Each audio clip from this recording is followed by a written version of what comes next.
Prometi que faria mais um vídeo sobre a habilidade de se comunicar bem com os seus filhos. Então vamos à segunda parte de como ter uma boa comunicação com os seus filhos. O autor de um livro sobre excelência no mundo empresarial, Jim Collins, diz que em vez da gente se preocupar com as nossas listas de afazeres, a gente precisa ter uma lista de não fazer, que ele chama de Stop Doing Lists. E essa mesma lição a gente pode aplicar em outras áreas da nossa vida. A comunicação entre você e seu filho será muitíssimo beneficiada quando você se concentrar no que não fazer e não se preocupar tanto no que fazer. Os grandes comunicadores planejam o que dizem, ensaiam e tudo mais. Pais e mães nem sempre têm esse privilégio. E por isso mesmo eu vou falar sobre o que eu considero um pilar de excelência na comunicação entre pais e filhos. Vamos lá. É simplesmente não diga nada.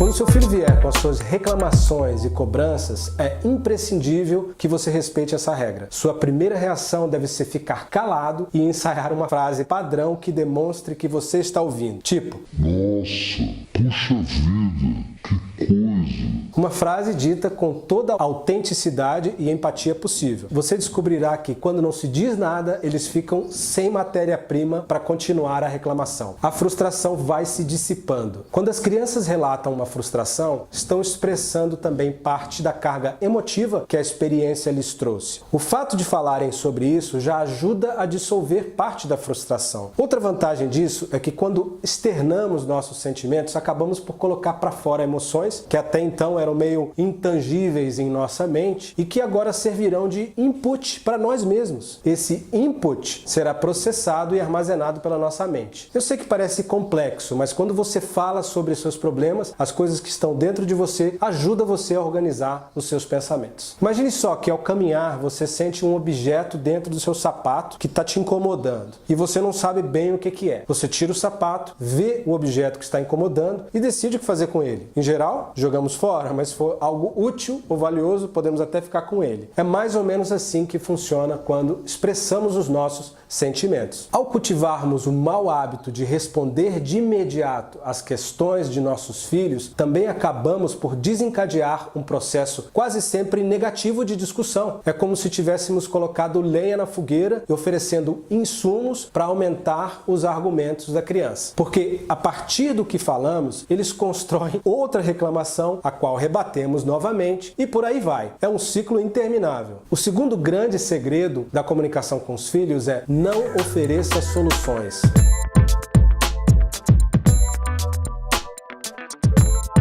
Outro grande vício que carregamos é que sempre apresentamos uma solução e acabamos por sabotar a possibilidade de nossos filhos raciocinarem e assumirem responsabilidade pelos seus próprios desafios. Grande parte do tecido da relação entre pais e filhos é costurada pela dinâmica da transferência de responsabilidade. Quando se fala em responsabilidade, é importante notar que existe transferência boa e transferência ruim. A boa é quando os pais tomam a iniciativa de delegarem uma responsabilidade aos filhos quando eles estão aptos para o desafio. É um comportamento proativo dos pais e representa a base da educação. A má transferência é quando os filhos querem jogar uma responsabilidade ou um problema para que seus pais resolvam. É aí que os pais precisam devolver o problema e se colocarem como fonte de apoio somente. Bom, e depois de sugerir os dois pilares baseados em restringir o que falamos, saiba que nas palavras do rei Salomão, há um tempo para tudo. Depois de manter a disciplina de não dizer nada e não oferecer a solução, aprenda a perguntar.